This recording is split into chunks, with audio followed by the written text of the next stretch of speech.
تبوک سے جب حضور واپس آ رہے تھے تو یہ ایک لمبا سفر تھا، اور ایک لمبی جدائی کے بعد صحابہ کو حضور کی زیارت کا موقع نصیب ہو رہا تھا۔ تو لوگ ترس گئے تھے۔ ایک وہ منظر کہ شام سویرے حضور کے پیچھے نمازوں کی بہاریں، حضور کے چہرے کی زیارت اور آقا کریم علیہ السلام کی دل آویز اور میٹھی باتوں کو سننا، کیا مناظر تھے۔ صحابہ روز یہ مزے لوٹتے تھے۔ جب دل اداس ہویا سیدھے حضور کی خدمت میں آ گئے، چہرہ انور کو دیکھا، ساری پیاس بجھ گئی۔ اور آج کتنے دن ہو گئے ہیں کہ حضور کو دیکھا نہیں، حضور تبوک پہ تشریف لے گئے۔ تو ایک لمبا سفر تھا تبوک کا، اور جب حضور واپس آئے تو جو اہل مدینہ اداس ہو گئے ہوئے تھے، ان کو گوارا نہیں تھا، تو وہ ذرا شہر سے باہر نکل کے حضور کے استقبال کے لیے گئے۔ مدینہ المنورہ کی جہاں حد ہے اس حد کے قریب پہنچ گئے۔ ادھر سے جو تبوک سے حضور اور حضور کے ساتھی آ رہے تھے وہ بھی اس بارڈر پہ، اس سرحد پہ، مدینہ المنورہ جہاں شروع ہوتا ہے وہاں قریب پہنچ گئے۔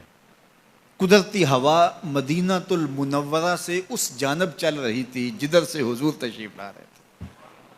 تو یہ جو لوگ جا رہے تھے ان کے گھوڑوں کی، کچھ پیدل تھے، ان کی ٹاپوں سے اور پیدل پاؤں سے گرد اڑی، اور اڑتی ہوئی گرد کا رخ ادھر تھا ہوا کی وجہ سے جدھر حضور اور حضور کے غلام آ رہے تھے۔ تو جب گرد ادھر پڑی نا، تو روایات میں آتا ہے کہ وہ جو صحابہ تھے گھوڑوں کے اوپر سوار آ رہے تھے، تو اس گرد سے بچنے کے لیے انہوں نے اپنے اماموں کے شملے اپنی ناک پہ رکھ لیے، اس لیے رکھے کہ اس گرد سے بچ جائیں۔ تو میرے آقا کریم نے دیکھا کہ یہ اس گرد سے جو مدینہ المنورہ کی حدود سے اڑ کے آ رہی ہے، بچنے کے لیے اپنے ناکوں پہ کپڑے رکھ رہے ہیں۔ تو حضور علیہ السلام نے اپنی سواری کو روک کے ان سے مخاطب ہو کے کہا، ان کپڑوں کو پیچھے ہٹا دو، تم جانتے نہیں مدینے کے غبار میں بھی شفا ہے، مدینے کی مٹی میں بھی شفا ہے، گرد و غبار میں بھی شفا رکھا ہوا ہے۔ میں چم چم اکھاں نہ للاواں، صدقڑے جاواں نے مٹی عرب دی ہے۔ تو اس شہر کی مٹی میں بھی شفا رکھی گئی۔ تو یہ شفا کیوں رکھی گئی ہے؟ یہ حضور کے قدموں کی وجہ سے رکھی۔ حضور تشریف فرمائے، شہر حضور کا ہے، اس لیے اس کو برکتیں دی گئی۔ تو یہ کیسی فکر ہے کہ مسجد نبوی میں نمازیں پڑھنے جائیں اور حضور کے روضے کی زیارت کرنے نہ جائیں۔